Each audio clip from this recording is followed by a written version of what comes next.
All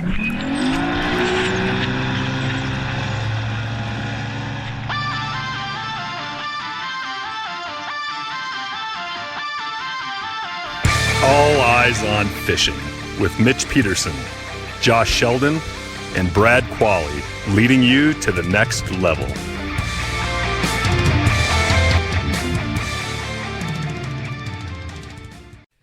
Hey everybody, welcome back to All Eyes on Fishing. Tonight we're going to be talking about fall transition. This will be our first episode. We're going to probably have a couple, but before we start talking about this, we're going to talk about this episode being brought to you by PonchoOutdoors.com. Oh yeah, speaking of Poncho Outdoors, guess what I got in the mail? Did you get your new 2 shirt? days You got ago. another- you got your new one? Oh yeah, buddy. My Poncho Outdoors long sleeve Fav- baby blue Yeah. shirt. Perfect. It's perfect. It's It is great. perfect. I mean, Oh, it, yeah. it. Your it- eyes are gonna pop. Oh, it's amazing. So it comes in right. And would you and- get the slim fit? Yeah, come on. No, you didn't. So I opened it up and I'm thinking, all right, let's check this bad boy out as far as really going through all the stuff that we liked about it that made us go and buy it. Yeah. And magnets on the pocket, the lens cleaner patch at the bottom works great. I like the UPF 50. Yep, and the You know shirt what I mean? fits good. It's got the breathable holes across your back that work great. I mean, it is really a great shirt. So the next goal is get it out this weekend on the water and let's see how it rolls. That the sounds Really perfect. test it. That Test sounds perfect. So here's the deal, guys. Order your shirt from PonchoOutdoors.com, and if you use the promo code All Eyes on Fishing, you're gonna get a free hat with it. So I Yep. mean, Can't beat money Hat. back guarantee. everybody loves a hat, Yep. right? Yep. you know, Money back guarantee and can't go wrong. Yep. And they're coming out with new styles every week. So for the next few weeks, it's a new style every week. PonchoOutdoors.com. PonchoOutdoors.com. Cool. So fall transition 1. What are we doing Hey, now? we're missing something. Wow. Well, this is the first broadcast from our new studio, Walleye One. Walleye. One. I hope it sounds better. I hope it sounds better too. So we put in some time and some effort and some cheese, and this is the first podcast from Walleye They One got Studios. that. Okay, first podcast. So If anybody missed that, yeah. All right. Nobody cares. So let's talk about transition. What are we doing right now? Right now, fall. We're moving into fall, full steam ahead. You know, we're doing this a couple weeks before there's definitely the fall bite starting in different areas. There's still a lot of that summer pattern that you can still catch walleyes. But getting this out, start thinking about it, There's times that you can do the fall transition bite right now in different lakes. Sure. Depends on what lake you're at. But there's definitely, this would be very applicable once that water temperature starts dropping a little bit more. Well, and it's not just water temperature. Let's remember what kicks these fish off. Yeah, I know, but that's kind of what gets people Right, to but- remember when you're going to start And doing it does, but let's make sure that everybody else knows that what really kicks off the quote unquote fall bite isn't just the fact the water temperature's dropping. It's the fact that you have shorter days, It's light. shorter light. Your nights are cooler. Everything is starting to kind of it's shift towards that fall time, and the fish are noticing it, and the bait fish are noticing it, and so that also starts to kick off the fall bite. So if you're sitting there saying, well, it's still 98 degrees where I live, well, that's fine, but they're still going to start transitioning to fall based But the on that. light, now start looking at your light. It's starting to get darker a little bit sooner.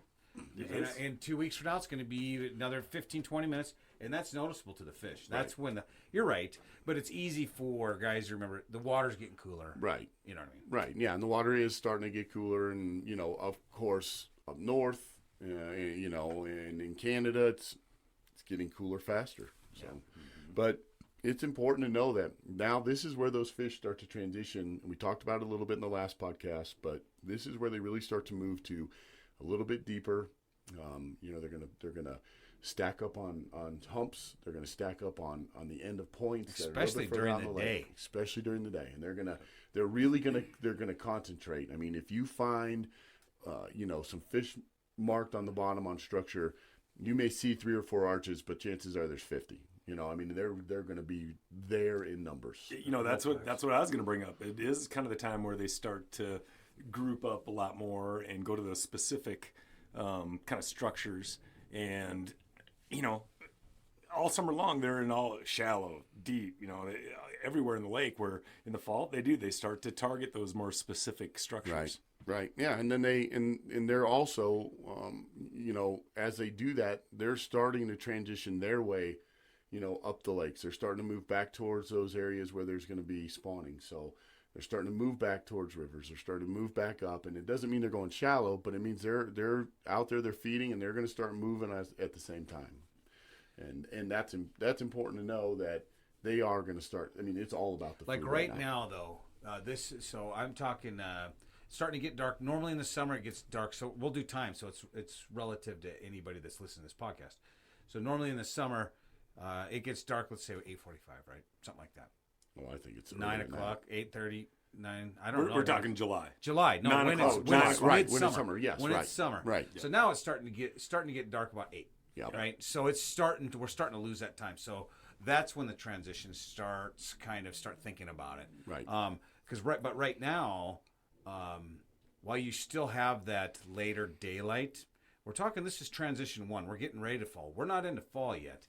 So this is a great time to be out night fishing right now. Night fishing is probably your best chance right now. So best chance, and we're talking shallow, really shallow, cranking. But not shallow as far as you're fishing up along the bank. No, you could be over 100 foot of water. Right. They're going to be suspended, and they're going to be up because the bait's going to be up. Yeah. And that is going to be again, just like springtime, that's the warmer water is going to be closer to the surface at night. You know, Well, what's the balls funny? of bait fish are going to be stacked up there. Well, just the other day, I read a guy's post on Facebook. I don't know who he was, but he was talking about, I haven't caught a walleye like in a month. I've been deep, I've been shallow, I've found weeds, I found rocks. He listed every element there could be in the lake, right? Except for that open water, shallow, suspended bite, and end at night. It's during the day. You can catch them during the day, but at night it's just like it's not even fair. Yeah, and You know what I night, mean? We just night is crush pretty. them. It's pretty crazy. And then during the day, right? It's the that's when I pull out the lead core and I go down 3-4 colors and a size 7 flicker shad, and I'm off and running, and I'm in over deep structure, and we're going, and that lead core's running 25 feet. But you might be over 80. And I may be over 80, I may be over 40, I may be over 30. But it's usually those fish are somewhere around that 25-foot mark or so. And, and we're not talking hot and heavy, guys. We're not talking you're going to go out there and slay, 50 fish days this time of year doing this. When we transition, a little bit even later on in these concentrations of fish, then you are going to When do you're that. slabbing deeper, which we'll get into a little bit, you can pile them up. Yeah, but now it's more, you're out there and most times it's better fish too. We were out last week. It was about a week ago, and out for 4 hours. I think I put 14 in the boat. Right, that's not bad. Doing trolling at night. Yeah, So when did you guys do this? I didn't that's get any pretty phone good. call. No, I didn't go. Oh, you didn't No, go. me and my son. He's got one other friend. I was gonna say, he's got one other One friend. other- his son. Yeah, or Yeah. some magic mouse in his Hey, shout pocket. out Nick. Yeah. You guys don't Yeah. get to we go with kept me. saying we, and I'm looking at you going, geez, man, what the hell? No, that was on purpose. Yeah, We do fish a lot without you knowing. yeah, right. Yeah, we actually do. We're like, yeah. don't tell Josh. That was a close one. Let's Yeah. say Nick went with you. Yeah, exactly, right. Yeah, I know, yeah. That's right. No, but no, it's 12 to 14. Weren't catching anything big though. No. But it is a good time to What have were a you- chance to catch some big ones. What were you running for baits? Smithwicks and Rapalas, So going to stick bait. stick baits, Back to Like, stick our baits. back to typical stick baits, night. and running them. We were running probably about 1.8, And 1.5 to 1.8, Right. and we were running probably about that 3 to 5 foot water column. And just to show you guys the difference, this is the exact same lake, which we're going to put out a video here probably within the next week and a half or so, that we did doing slow death on the exact same lake in 14, 15 foot of water or 20 foot of water, running bottom bouncers on the bottom. Yeah, So 'cause we went out a few days before yeah. that. So this is the same lake where we go out, we catch fish on the bottom, we catch fish During the day. Yeah. and then at night they're up in Smithwick Rogues, original Rapala. Rapalas. Good. How nice. And Good work. yeah, and anyways, they are up in the first couple feet of the water column. Yep. So that's important to remember. I think a lot of people really, when it comes down to figuring out where the fish are, they kind of blow that one. Well, you know what? In fishing at night's not the easiest for guys that don't do it right. It takes a little bit of getting used to, right? headlamps. If you're running boards, which we do with glow sticks. Well, let's explain to them maybe a little bit and recap this glow stick thing, because I've seen a lot of people post in our groups. I'm going to go at night. What should I do? I don't know how to do it. What do I do? And a lot of guys have some really great creative ways of doing it. But a lot of them are a lot of work. You got to put stuff together. It's always everything is Or rigged. the lights cost quite a bit of They money. cost quite a bit of money, or they're battery powered. They'll go out, or if they get wet, they have issues. Which they're great if that's what you Sure, want if to use. that's what you want to do, that's cool. If you want to rig something up and be like MacGyver, I'm down with that. But the big thing is we go cheap. We get those Go to the dollar store. dollar store glow sticks that your kids put around their wrist, and chartreuse green is the best By far. Don't do red or blue or any of those. You won't The see 'em. purple you can't hardly see. But Can't if hardly see. I'm out of them, purple's going on. Yeah, Something's right. going on. Something's Something's going on. going on. Something's gonna flash, but the chartreuse green definitely shows up the By best. far, by far. And those slots that are cut in the top of the flag on your boards, you stick them down in there, and you make sure they're halfway, so you got as much sticking out the bottom as you do the top, so it doesn't throw the weight of the board off. It doesn't fall, because it will fall over one way. It's or the ones that are like sometimes. an eighth inch thick. Not Yeah, and it slides all the way down, and then you roll them out, and I'll tell you what, you can see those fish whack them, and it's really a good time when all of a sudden you see that glow stick disappear under the water. Oh, it's like bobber fishing Yeah, for me. it's awesome.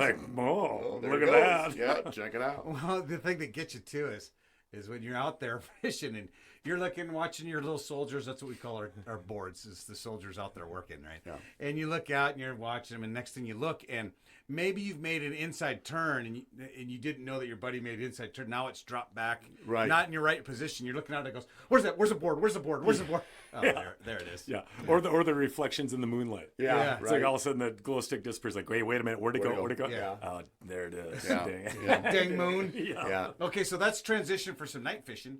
Okay, so now during the day, let's talk about what we would be doing during the middle of the day. Well, and I think during the middle of the day you still don't rule out your slow death and your bottom bouncers. That's like what we were did. doing. And I don't think that is ruled out yet. I think that's still probably a good idea. Your spinners, stuff like that. But as we saw by about 9:30, 10 o'clock, that bite was done. And we were done with that bite. Did you notice the fish moved, or did Yeah. they just stop? No, biting? well, no. I mean, they were still there, but they just weren't as active. We found. So we started looking and we started finding fish in that 18 to 22 foot now that were more that active. were at 14. So they did drop. That were at down. 14. Yeah. Yeah. We still saw fish sitting in that 14. We just couldn't get them to go. So we decided to work the break deeper. We started getting fish to go at 18, 20. Well, it was more like to 20 range. Yeah, 20, 21 But were flying we down. weren't getting them on death. We ended up parking on top of them, and we were doing we're slabbing. And I was using. What were you using? I don't remember. Well, I was doing Shiver? Shiver first, and then I did I did mostly Shiver. And I was using the puppet minnows from Northern Tackle. It's like Glide bait, another it's a glide bait. Yeah, it looks like the Jig and Wraps, but and that worked well. It worked that great. worked really well. It worked really good. Yeah. I mean, we were catching fish every few minutes. And We when were we getting into 'em. and when we talk about shivering, let's make sure everybody understands what we're talking about. So you take a shiver minnow, and if you don't know what that technique is, Keith Kavaitis probably does it some of the best. Him and Gary Parsons, and so anyways, you can do that on YouTube and see how they do it. But the goal is you cast it out, and you let it go all the way to the bottom. You reel up your slack, and then you give it from a 9 to 11 jerk. Quick. And it's quick. It's hard. It's like a pop. And then you're snapping your rod tip back down, almost like a fly fisherman would mend his line. You're slapping it back straight down, and it creates that kind of loop that rolls out back towards your bait. And your bait is down there, and it's moving all sorts of different directions. If you reel up your slack, the bait won't work right. So you reel it up and you snap it back out. And Now you'll you reel it up. You snap it up. You snap it back. Well, out. you reel it up initially, so Oh, I it's gotcha. tight, so you can do the snap, and then Yeah, you I let gotcha. it go. So when it finally hits the bottom, you'll see it, and you may have to reel up just a little bit of slack again, and then you snap it again. And what was happening with our bite is the fish were pinning it on the bottom. Yeah. So it was like we were jigging. So I would snap it, and I'd get it about halfway back to the boat, and then I would feel it bump, bump, bump, bump, bump, bump, bump, bump as it's sitting on the bottom. And so what they're doing is they were pinning it to the bottom. So I would actually reel up my slack and set the hook like it was a jig bite because I could feel them bump, bump, bump, bump, like they're hitting live bait, right? And everyone hooked, hooked in the top of the mouth, whatever. But a lot of times you will hook your fish or feel your fish when you're going up to do your next snap. They will have pinned it. You didn't feel the pin, and now you're hooking them. Yeah. No, I caught all mine. I was using the puppet minnow, which Northland Tackle too. They have, if you Google puppet minnow, they have 3 videos on different techniques. We could do the same. We could do the same techniques and show you. One of them is similar to what you're telling everybody about Kayak. A little bit different, Right? Because it's got the front hook and the shiver doesn't. But they react a lot of the same, pretty close. But watch this guy from Northland. He's awesome at it. I was like, wow, I didn't think of working it. He showed me something on it that I haven't had a chance to do it because I just haven't done it. But it's pretty interesting. Yeah, Some good stuff out there. Yeah. If you know where to find it, and that's good. So Yeah. the puppet minnows are good. And if you think you have to fish deep like 20 feet to do this, especially if you're going to do it vertical, you don't have to. We were in 8 feet. We were on the top of a hump in 8 feet. We started there. You were casting there. I was working Yes, the deep end. you was working I the was deeper, working but then the when 20 we went end. up to the top, you were catching them directly below the boat, 8 feet of water, just working it up and down. Especially when we moved over to, just to try it too, is a drop shot. Yeah, and then we went over to the drop shot with the flat nose Berkeley Max Scent minnow, and that was crazy. I mean, we were vertically fishing that anywhere between 8 to 12, 13 feet of water below the boat. What's And funny just is we keeping it couldn't tight, get. just working it. We were hammered. working that drop shot, and we weren't catching them doing death. So that's the Yeah. difference. So what's the difference in that? Think about that. They were chasing the baits before. Yep. Now they're locating the bait and taking it. Almost like ice fishing. Yeah, because with drop shot, you're not really Well, moving much. it feels like, even with depth, which you're not going very fast, still 0.7, covering water. 0.8, you're covering water and it's moving to where it's like, I'll let that go. Yeah. They're not starving. Yeah. There's so much bait in the water still. Right. They were chasing but- it early, but then they slowed down. Yeah, Right. yeah, and that's what I was going to say earlier. This time of year, definitely those low light periods, morning, evening, so night, like we said, Right. that they definitely key on that a lot more right now than say they do in May and June. Right. You're Where 100%. that bite can go all day Right, long. right. So it totally makes sense too what you guys are doing. One with the drop shot, it just gave them time to be like, look at that. That thing's pissing me It off. smells good and looks good, and I think I'll go And then eat it. yeah, Well, and it did. and think about it when we're working back the jigging wraps or the puppet minnow, same type of thing. We are working it back. I was doing it horizontal, so I was just working it below me, bam, bam, bam. So So same again, thing. it's it was there. it was chasing it 3 feet. However far that thing was moving around on the bottom. Right. You were casting, Yeah. and then you started going to the drop shot. Now you were catching some shivering, Yeah. but you did better at drop shot. Oh, I did. Yeah, and they were aggressive too. I mean, So they weren't. were you getting bass Yeah, drop and shot walleye. or And both walleye. mixed Both, in? yeah. Smallies and Yeah, and in the walleye, we were, our size. I mean, some of them were insanely small, like 6, 7 inches, right? Oh, they were at least 8. yeah, They're at least standard for you two. Standard 6 inches, and it's Mitch's 6 inches, so it's really 4. But it was very. The exaggerator. Okay. So it was very. We started getting. I think more of them were closer to that 14, 15, and started to go up from there, doing the drop shot and the vertical. Well, and think about the lake that we're in. 18 is a whopper in this lake. So when we're catching, I mean, there's 10-pounders. There's just so There's many of so those many of undersized. this. There's so many of fish. this 14 to 16 inch fish. So we're catching the average fish that are in there. So we're just out there for a fun day of fishing. People listen to Right. this. Geez, you're catching a bunch of 14 inch. No, I love it. I would do that all yeah, day and long. we did do it all day And this long. is the lake that's in the middle of a city. So Right. we don't have to go far. It's Yeah. 10 minutes from the house. Yeah. We're in the middle of a city. Let's And, go and you'll catch see 'em. when we do the video. I mean, we are dodging wake boats within 15, 20 feet of the boat. Full blast. Some guy waking. I mean, and bilge pump running on my boat because it's constantly getting swamped. Yeah. They're so close. So that's pretty cool. Yeah, that you're in we're a, sitting you're there in drop an shot urban fish lake. under a 4-foot wake boat wake, as they go by, awesome. and so That's what's awesome about it. yeah, is because I mean, and we were if there's hammering them. walleye there, we're getting them. Yeah, we were hammering them, and I think that's also another thing to touch on a little bit while we're talking about this is I think one of the things that people have a misconception about with walleyes is that they are just so spooky. I don't think these fish are that spooky. Not just our fish because they're used to it or whatever. I think most walleyes in most places are not that spooky. A buddy of ours who's a big fan of our podcast who lives in Utah, shout out to Andy. He sent some video to me where he dropped his camera and put a bait on the end to see if the wall, and the fish came up and inspected the end of the camera. And he tried to put it to the line, came up to see, and he wanted to troll and kind of see if he could get it, But it was really cool, and he got great images of nice fish, and so pretty cool because there you go. It was a very very interesting thing to see these fish.